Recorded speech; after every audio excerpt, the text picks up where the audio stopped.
Hello students, good morning. How are you? Okay, आशा है आप अच्छे होंगे, फाइन होंगे। आज मैं ज्योग्राफी के फोर्थ चैप्टर में सेकंड पार्ट लेकर आया हूँ आपके लिए। फर्स्ट पार्ट हमने स्टडी की थी, आप लोगों को याद हो तो। और ये जो चैप्टर अपने रीडिंग कर रहे थे वो पॉपुलेशन पर आधारित था। वर्ल्ड पॉपुलेशन के बारे में इस चैप्टर के अंदर डिस्कस कर रहे हैं, चर्चा कर रहे हैं। और आज जो अपने पढ़ने वाले हैं उसकी जनसंख्या की जो संगठन है, यानी पॉपुलेशन जो कॉम्बिनेशन है, उसके बारे में चर्चा करने वाले हैं यहाँ पर। और चैप्टर नंबर 4 की आज शुरुआत करने जा रहे हैं। तो चैप्टर नंबर 4,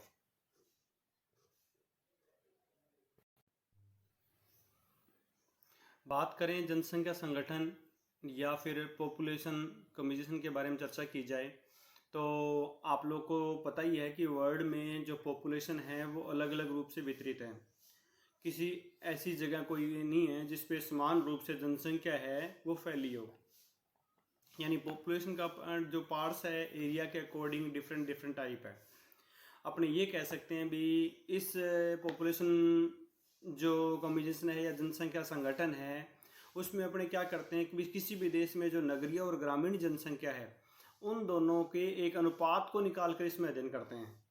या ये कह सकते हैं भी जो विभिन्न प्रकार के वातावरण में निवास करने वाली जनसंख्या है, या ये कह सकते हैं विभिन्न प्राकृतिक क्रियाकलापों में संलग्न जनसंख्या है, या गांव में रहने वाली जनसंख्या है, या नगरों में निवास करने वाली जनसंख्या है। कुछ लोग उद्योग धंधों में काम कर रहे हैं, कई अन्य प्रकार की सेवाओं में जनसंख्या में काम कर रहे हैं। तो इन दोनों को अलग अलग तरीके से नगरीय और ग्रामीण जनसंख्या के अकॉर्डिंग डिवाइडेशन किया गया। बात की जाए तो जैसे जनसंख्या को दो तरीके से डिवाइडेशन कर सकते हैं अपने, एक ग्रामीण जनसंख्या और एक नगरीय जनसंख्या। ग्रामीण यानी रूरल पॉपुलेशन और नगरीय यानी अर्बन पॉपुलेशन। अब नॉर्मल सी बात है, ग्रामीण जनसंख्या है तो गांव में निवास करने वाली जनसंख्या आएगी, या फिर ये प्राकृतिक क्रियाकलापों में ये लोग काम करेंगे, यानी नेचुरल जो हैबिट्स है उनकी उसके अकॉर्डिंग वो वर्क करते हैं। और then second part urban population या नगरीय जनसंख्या है, तो नॉर्मल सी बात है नगरों में निवास करने वाली जनसंख्या। सीधी सी बात है, प्राथमिक में के तो या ग्रामीण में तो लोग किसी क्रियाकलाप में ज़्यादा रहते हैं, मगर यहाँ पर कृषि क्रियाकलाप के बाद उद्योग धंधों और अन्य सेवाओं को महत्व दिया जाता है।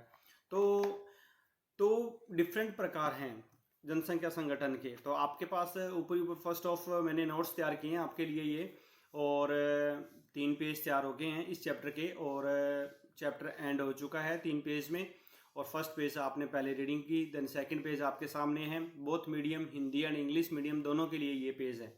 तो शुरुआत में आपके पास लिखा भी है, जनसंख्या संगठन में किसी देश की नगरीय और ग्रामीण जनसंख्या के अनुपात को दर्शाया जाता है या अनुपात को व्यक्त करते हैं। यानी in population communication the ratio of the rural and urban population of a country is considered, मतलब कि उनके बारे में, दोनों के बारे में अध्ययन होता है। जनसंख्या संगठन की डेफिनेशन है आपसे पूछे तो। अब बात करते हैं ग्रामीण यानी रूरल और अर्बन पॉपुलेशन या नगरीय जनसंख्या के बारे में। तो नॉर्मल सी बात थी, गांव में निवास करने वाले और प्राकृतिक क्रियाकलापों में संलग्न जनसंख्या को ग्रामीण जनसंख्या कहते हैं। इसकी डेफिनेशन अपने ग्रामीण की और नगरीय जनसंख्या की डेफिनेशन अलग अलग पढ़ेंगे, अभी आगे और आएगा एक चैप्टर में। अपने भारत में नगर किसे कहते हैं, विश्व में नगर किसे कहते हैं, उनके बारे में यहाँ चर्चा और करेंगे आगे। तो मेन तो ये कहता है जो पॉपुलेशन लिविंग, मतलब कि कहाँ रह रही है, इन विलेज एंड और एग्रीकल्चर पार्ट में, या फिर ये कहते हैं नेचुरल एक्टिविटीज़ में, then called rural population. Normal सी बात है भाई, वो पॉपुलेशन जो गांव में निवास कर रही है और साथ में प्राकृतिक क्रियाकलापों में, और ऐसी जनसंख्या जो संलग्न है या जुड़ी हुई है, उसे जनसंख्या का संगठन का ग्रामीण जनसंख्या रूप कहते हैं। इसी तरीके से नगरीय जनसंख्या में नॉर्मल सी बात, नगरों में निवास करने वाली, कृषि कार्य करने, उद्योग धंधे के अलावा अन्य प्रकार की सेवाओं में काम करने वाली जनसंख्या को क्या कहते हैं अपने, नगरीय जनसंख्या यानी अर्बन पॉपुलेशन। तो आपको याद रखना है, राइट द कौन सी पॉपुलेशन, अर्बन पॉपुलेशन क्या करती है, क्या वर्क करती है, engage in non agriculture activities, कृषि के अलावा अकृषि करें, non agriculture activities and industries and other service, मतलब कि ये सभी प्रकार का वर्क कर रहे हैं। किस प्रकार का? नॉन एग्रीकल्चर इंडस्ट्रियल एरिया में कर रहे हैं या फिर अदर सर्विस में लोग वर्क कर रहे हैं, then he called urban population. ये आप लोगों को याद रखना है। तो नगरीय और ग्रामीण जनसंख्या किसे कहते हैं और कैसा इनका रूप है, तो उसमें हमने पढ़ा। अगर यही बात विश्व की जनसंख्या की दृष्टि से फैले रूप में बात करें तो विश्व की लगभग, वर्ल्ड की लगभग 50% जो पॉपुलेशन है, जनसंख्या है, वो नगरों में निवास करती है। ये आप लोगों को नॉर्मल सा याद रखने वाला है। वर्ल्ड कितनी? World 50% population living in cities, मतलब कि विश्व की 50% आबादी नगरों में निवास करती है। और बात की जाए, ये जो 50% पॉपुलेशन है वो अलग अलग नगरों में अलग अलग अकॉर्डिंग से फैली हुई है। अपने ये कर सकते हैं, जैसे एशिया के बारे में बात कर रहे हैं, अफ्रीका के बारे में बात करें तो यहाँ पर 62% आबादी है, लगभग 65% आबादी यानी 62%, 65% के करीब आबादी यानी जनसंख्या वो नगरों में न रहकर गाँव में निवास करती है। 38% के करीब पॉपुलेशन है वो नगरों में रहती है। जबकि कहाँ अपने बात कर ली जाए मुख्य रूप से, कहाँ? उत्तरी अमेरिका और दक्षिणी अमेरिका और यूरोपीय कंट्री की, वहाँ 75% से अधिक आबादी है वो नगरों में निवास करती है। 25% के करीब आबादी है वो गाँव में निवास करती है। तो एक बड़ा बहुत उल्टा डिफरेंस है ये देखा जाए तो कहने का मतलब है कुछ स्थान तो ऐसे हैं जहाँ पर नगरीय जनसंख्या ज़्यादा है, कुछ स्थान ऐसा है जहाँ पर ग्रामीण जनसंख्या ज़्यादा है। एक आंकलन के अनुसार एक सर्वे किया गया, उस सर्वे के अकॉर्डिंग देखा जाए तो विश्व की लगभग हर वर्ष 6 करोड़ की आबादी, विश्व में टोटल 6 अरब की आबादी नगरों में जुड़ जाती है। ये एक नॉर्मल सी बात है। विश्व की लगभग 6 अरब आबादी नगरों में जुड़ जाती है, यानी कहने का मतलब है ग्रामीण जनसंख्या वृद्धि से 3 गुना अधिक हो जाती है नगरों में।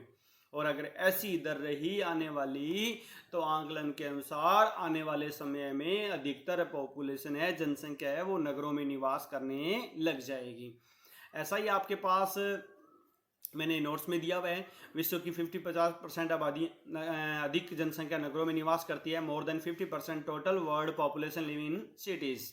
Then 6 crore population increase in rural population, और 6 करोड़ की वृद्धि होती है किसमें? नगरीय जनसंख्या में। और गाँव की तुलना में ये कितना है? 3 गुना है। अगर वर्ल्ड के टॉप मोस्ट जो रूरल और उनके अर्बन पॉपुलेशन के डिफरेंस के बारे में चर्चा की जाए तो उसमें भी उसका पार्ट्स है वो अलग अलग है। उसमें अगर देखा जाए तो महाद्वीपों के अकॉर्डिंग, यानी उनके मुख्य रूप से कॉन्टिनेंट्स के अकॉर्डिंग देखा जाए तो एशिया और अफ्रीका, वहाँ पर तो देखा जाए तो अर्बन पॉपुलेशन 38% है, जबकि रूरल यानी ग्रामीण पॉपुलेशन है वो 62% के करीब है। और यही बात की जाए यूरोप और दक्षिणी अमेरिका के बारे में, और वहाँ पर देखा जाए साउथ अमेरिका और यूरोपीय कंट्रीज़ के बारे में देखा जाए तो वहाँ पर ये पॉपुलेशन है वो 75% के करीब है।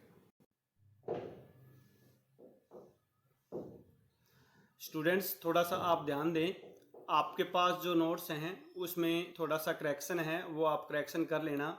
जो दक्षिणी अमेरिका लिखा हुआ है उसके आगे साउथ एस कर लेना और उत्तरी अमेरिका के आगे नॉर्थ कर लेना। ये आप लोग थोड़ा कर लें, और बाकी अदरवाइज नो चेंज। और बात कर रहे थे अपने इस पॉपुलेशन के बारे में, तो उत्तरी अमेरिका और दक्षिणी अमेरिका के अंदर ये पॉपुलेशन का है वो डिफरेंस है।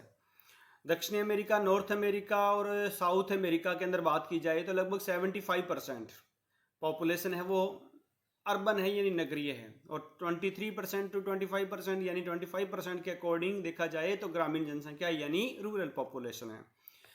अगर बात की जाए तो ये पॉपुलेशन के बारे में थोड़ा सा और बात की जाए तो वर्ल्ड की जो टॉप पॉपुलेशन की गणना की गई और 1800 तक के बारे में बात करें तो विश्व की कुल आबादी का जनसंख्या का 2.5% 2.5% पॉपुलेशन ही नगरों में निवास कर रही थी। मगर बाद में देखो बहुत बड़ा परिवर्तन आया है और आज विश्व की 50% से अबव पॉपुलेशन हो चुकी है। देखो आपकी बुक में कई जगह 48 भी लिखा आएगा, मगर एक आइडिया के अकॉर्डिंग, एक टोटल एवरेज के अकॉर्डिंग देखा जाए तो 50% आबादी है वो नगरों में निवास कर रही है। तो कहने का मतलब 1800 के बाद, 1800 के बाद कितना बड़ा परिवर्तन आया पिछले 200 सालों में। तो कहने का रूप है भी अधिकतर आबादी नगरों की तरफ प्लान करती जा रही है। तो लिखा हुआ है सन 1800 ईस्वी तक विश्व की कुल जनसंख्या का 2.5% नगरीय जनसंख्या थी, यानी till the yearly 1800 only 25% populations living in या लिव्ड इन सिटीज। 1960 में ये बढ़कर होगी 35%, 1999 में 45%, 2004 में, अभी देखो आंकड़ा अपने पास अभी भी बैक है, 2004 में ये 50%, अपने उसका बाद का आंकड़ा अभी तक पढ़ा नहीं है अपने, तो अपने बुक के अकॉर्डिंग 2004 जो हमारे पास आंकड़े हैं उनको अपना अध्ययन कर रहे हैं, पढ़ रहे हैं, तो वो 50% के करीब है। तो आप लोगों को याद करना है इसमें 1960 में 35% के करीब, 99 में 45%, 2004 में 50% के करीब, और 1960 से 2000 के बीच में देखा जाए तो लगभग 40 वर्षों में 80 करोड़ से बढ़कर 290 करोड़ यानी 80 crore to 290 crore population increase हो गई। कहाँ? नगरों में। तो ये आप लोगों को याद रखना है, और यही एक अनुमान भी लगाया गया इसके अकॉर्डिंग, एक गैस भी है, एक अनुमान है भी 2025 तक यही जनसंख्या 61% जनसंख्या है वो नगरों में रहने लग जाएगी। तो आप लोगों को याद रखना है 1960 से 2000 के बीच में जो आंकलन किया गया उसमें हमारी जो नगरीय पॉपुलेशन है वो 80 करोड़ से बढ़कर 290 करोड़ हो गई, और एक आंकलन के अनुसार 2025 तक ये 61% जनसंख्या वो नगरों में निवास करने लग जाएगी। अब अपने बात करते हैं थोड़ा सा विश्व वितरण के बारे में। तो विश्व वितरण के बारे में, जनसंख्या के बारे में बात की जाए तो मुख्य रूप से देखा जाए तो अपने यहाँ पर 3 पार्ट बनाए गए हैं।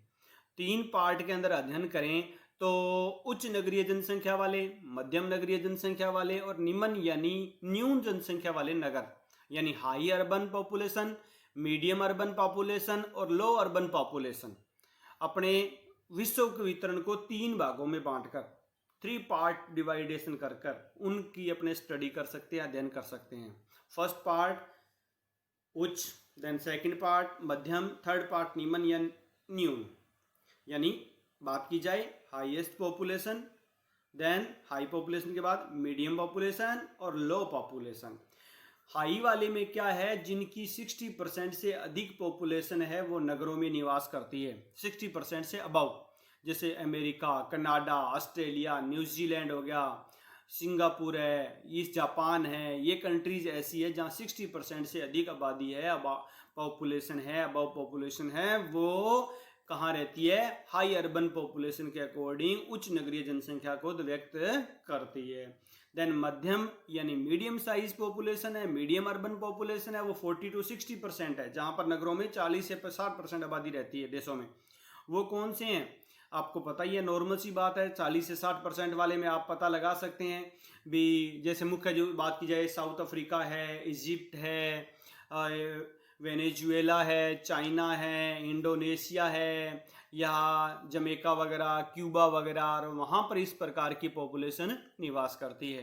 देन निम्न पॉपुलेशन के बारे में बात की जाए, निम्न नगरीय जनसंख्या के बारे में, लो अर्बन पॉपुलेशन के बारे में बात की जाए तो 40% से डाउन।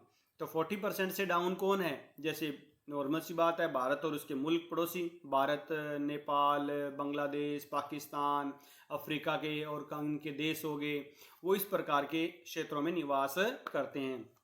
तो विश्व वितरण के अकॉर्डिंग देखा जाए तो अपने 3 पार्ट में डिवाइडेशन कर सकते थे, उच्च वाले यानी हाई अर्बन पॉपुलेशन, मध्यम नगरीय जनसंख्या यानी मीडियम अर्बन पॉपुलेशन, निम्न यानी कहने का मतलब लो अर्बन पॉपुलेशन। हाईएस्ट वाले 60% से अबव, मीडियम वाले 40 to 60%, देन लो वाले 40% से डाउन। तो इसके अकॉर्डिंग अपने बांट सकते हैं। अब आपसे ये पूछा जाए अमेरिका को कौन से नगरीय ग्रुप में रखा गया जिसकी पॉपुलेशन के अकॉर्डिंग, तो बात की जाए तो उसको कौन से ग्रुप में रखेंगे, हाई अर्बन पॉपुलेशन यानी उच्च नगरीय जनसंख्या के ग्रुप में रखेंगे। और भारत को लोएस्ट यानी निम्न जनसंख्या नगरीय ग्रुप में रखेंगे। आगे इनके बारे में चर्चा अपने और करेंगे एक चैप्टर में, उसके बारे में इनके बारे में वहां पर बात और होगी। बात करते हैं लिटरेसी के बारे में, साक्षरता के बारे में। और साक्षरता मतलब आप समझ ही गए होंगे। तो दुनिया के अंदर ऐसा कोई भी व्यक्ति जो 7 वर्ष या 7 वर्ष से अधिक आयु का हो, जो लोग पढ़ सकते हैं, लिख सकते हैं और एक दूसरे को समझ व समझा सकते हैं, उसे क्या कहा जाता है? साक्षर व्यक्ति कहा जाता है। यानी which person above the age of 7 year up to क्या कर सकता है? क्या कर सकता है? Can make understand each other and entries daily life and thought, reading and writing. मतलब कि 7 वर्ष से अधिक का व्यक्ति जो लिख सकता है, पढ़ सकता है, एक दूसरे को समझ सकता है और समझा सकता है, उसे क्या कहा जाता है? साक्षर कहा जाता है। और अपने यहाँ पर बात करने वाले हैं भारत की साक्षरता के आंकड़े के बारे में यहाँ, या विश्व के आंकड़े के बारे में यहाँ, या कहने का मतलब है उनके डाटा के बारे में चर्चा नहीं कर रहे हैं यहाँ, सिर्फ अपने चर्चा कर रहे हैं एक छोटा सा परिचय। और यही बात की जाए तो ग्रामीण और नगरीय जनसंख्या के साक्षरता के आंकड़ों के बारे में, पहलुओं के बारे में बात करें तो वो उसका डिफरेंस है, वो भी भिन्न भिन्न प्रकार से है। अगर बात की जाए तो ये साक्षरता है वो आपको पता ही है भी अलग अलग एरिया के अकॉर्डिंग अलग अलग रूप से वितरित है। दुनिया के अंदर साक्षरता का एक बहुत बड़ा महत्व है। ये माना जाता है कि साक्षर व्यक्ति अच्छे तरीके से विकास कर सकता है, सभी प्रकार का उसके अंदर विकास होगा, समाज का विकास होगा। और वो जो साक्षरता का रूप है वो गरीबी उन्मूलन, कृषि विकास, अंतर्राष्ट्रीय संबंधों में, या फिर ये कह सकते हैं प्रजनन दर, मृत्यु दर या व्यवसाय, सभी को किसी न किसी तरीके से प्रभावित करता है। तो साक्षरता का महत्व यानी लिटरेसी का महत्व है, इम्पोर्टेंस है, वो बहुत बड़ी है। तो आपके सामने कुछ लिखा हुआ है, मैंने आपके लिए नोट्स बनाए हैं। जैसे फर्स्ट पॉइंट में देखा जाए तो आपके लिए लिखा हुआ है साक्षरता द्वारा जनसंख्या के गुणात्मक पहलुओं का अध्ययन होता है। गुणात्मक पहलुओं का मतलब ये है भी उसका क्वालिटी अकॉर्डिंग बंदे की पहचान होती है, अंदाजा लगाया जा सकता है भी किस प्रकार के उसमें गुणात्मक गुण हैं।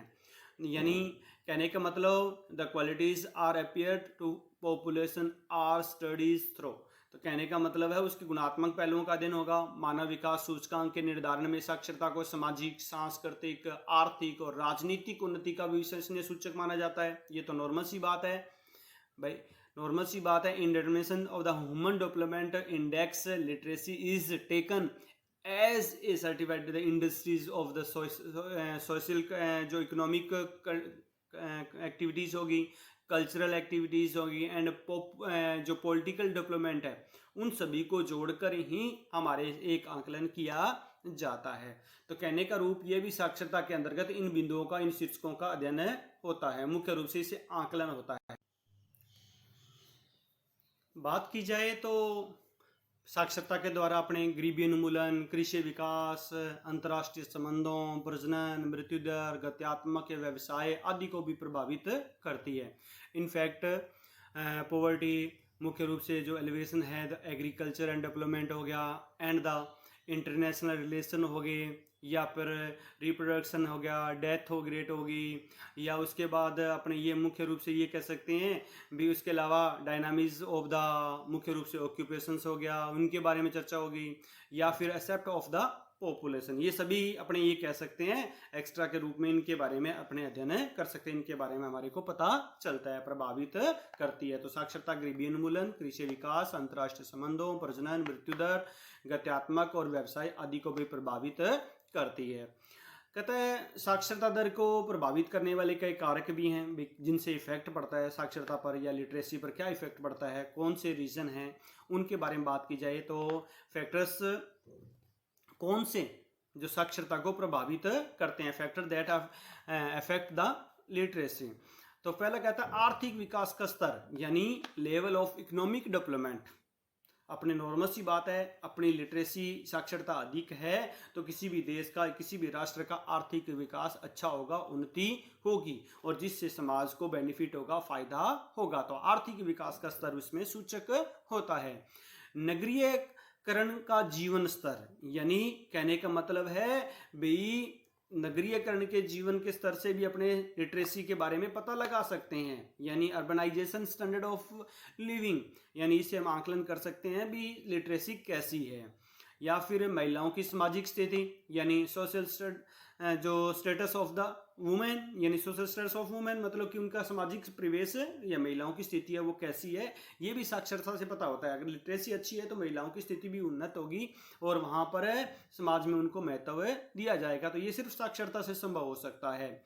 या विभिन्न सुविधाएं होगी या वारिस फैकल्टीज होगी तो उनके बारे में भी अपने आंकलन कर सकते हैं भी किस प्रकार से साक्षरता बढ़ी है, तो फैकल्टी भी किस तरीके से इंक्रीज हुई है। या सरकारी नीतियाँ, गवर्नमेंट जो मुख्य रूप से पॉलिसीज़ है वो किस प्रकार की है, गवर्नमेंट पॉलिसीज़ भी प्रभावित करती है। तो ये कुछ इफेक्ट डालने वाले कारक हैं जो अपनी साक्षरता को प्रभावित करते हैं, जिनसे साक्षरता डिपेंडेबल होती है। यानी आर्थिक विकास का स्तर कैसा है ये भी इस लिटरेसी को प्रभावित करेगा, नगरीकरण का जीवन स्तर या महिलाओं की सामाजिक स्थिति, विभिन्न सुविधाएं, सरकारी नीतियाँ, ये कहीं ना कहीं लिटरेसी को ऊपर उठाने का काम करती है।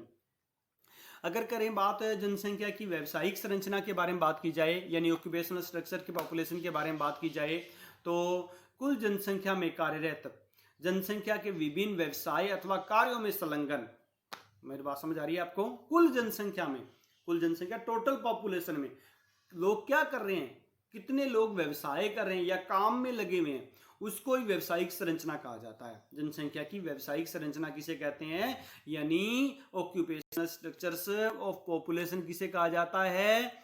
कौन? The employment of the working population.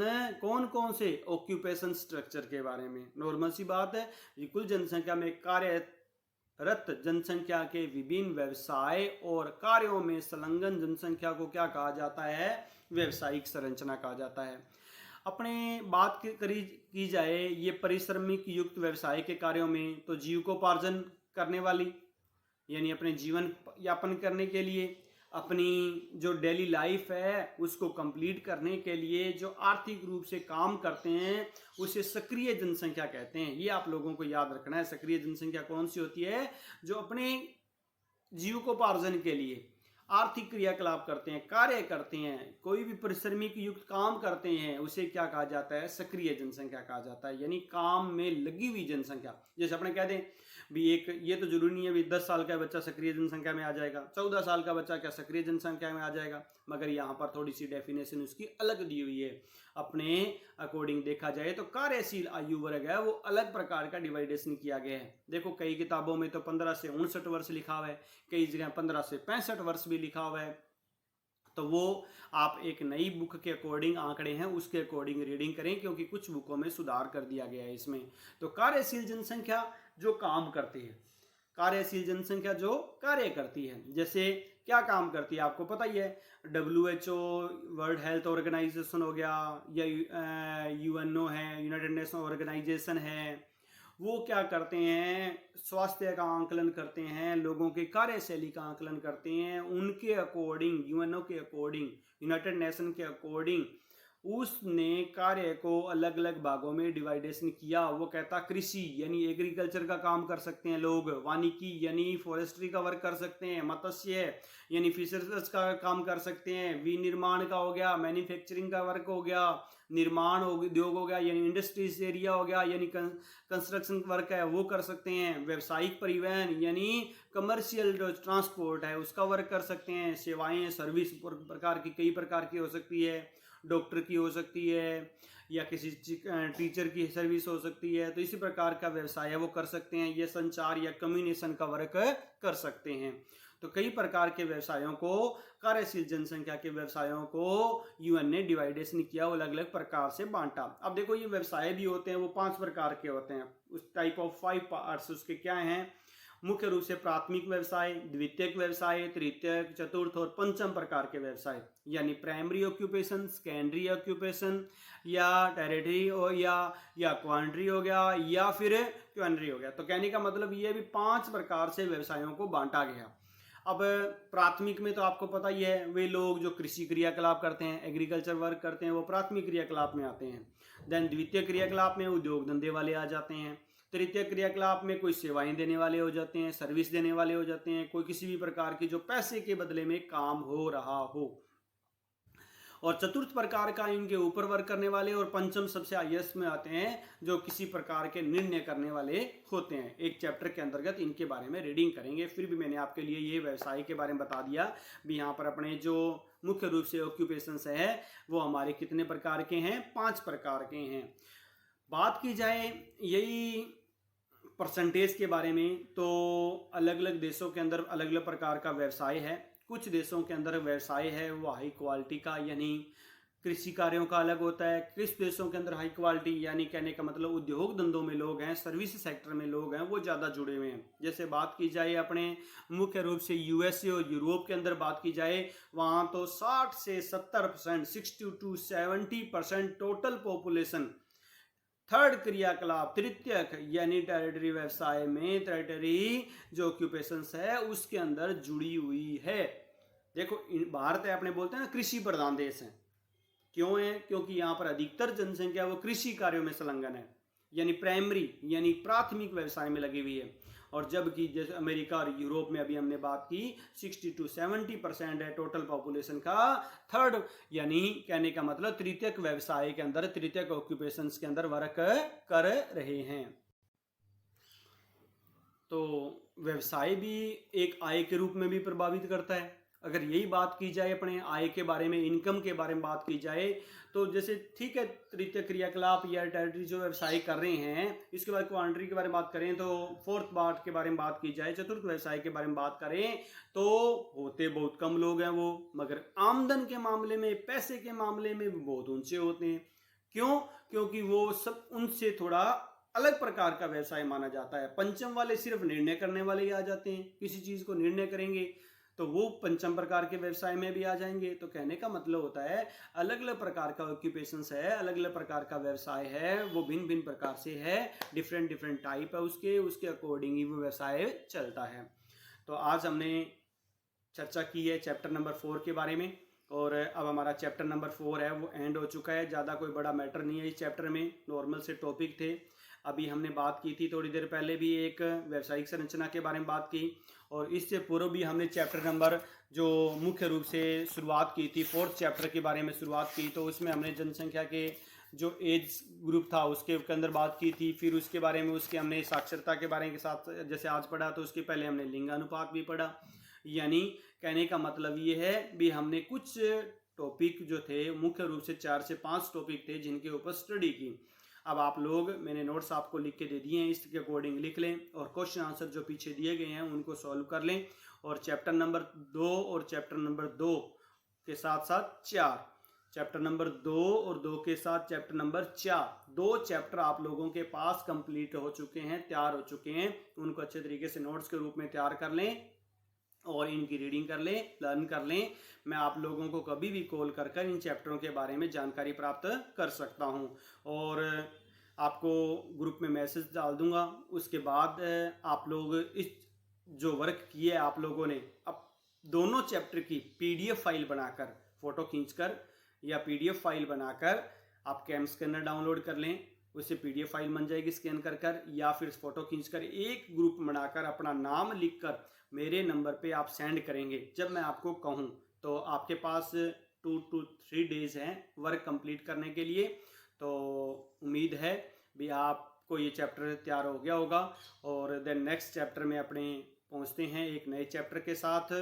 और आप कोरोना से बचाव के लिए घर में रहें, सुरक्षित रहें, और अपने अभिभावकों, अपने माता पिता की आज्ञा का पालन करें, और जो डेली लाइफ है उसमें वर्क के साथ साथ अपनी स्टडी पर भी ध्यान दें। आप घरेलू कार्यों में भी माता पिता की हेल्प करें।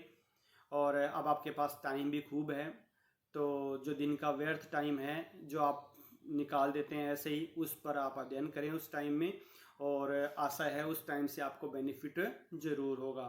तो मिलते हैं नई वीडियो में नए चैप्टर के साथ। बाय।